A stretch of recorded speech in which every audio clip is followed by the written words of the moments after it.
జై జవాన్ జై కిసాన్ అని చెప్పి బిగ్ బాస్ సీజన్ 7 లో పల్లవి ప్రశాంత్ సింపతి డ్రామాలాడి ట్రోఫీని కొట్టేశాడు. రైతులకు ఇస్తానన్న ప్రైజ్ మనీ ఇవ్వకుండా నొక్కేశాడు.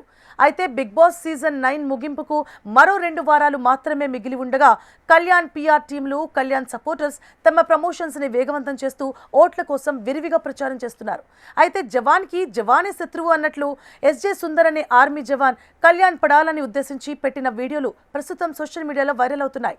అయితే ఆసక్తికరమైన విషయం ఏంటంటే అసలు కళ్యాణ్ పడాలా ఇండియన్ ఆర్మీనే కాదని, అతను 6 నెలలు మాత్రమే డ్యూటీ చేసి వచ్చేశాడని, అతన్ని ఆర్మీ నుంచి డిస్మిస్ చేశారంటూ షాకింగ్ కామెంట్స్ చేశాడు సుందర్. తాను ఆర్మీ జవాన్ కావడంతో పలు ప్రశ్నలు కూడా సంధించాడు.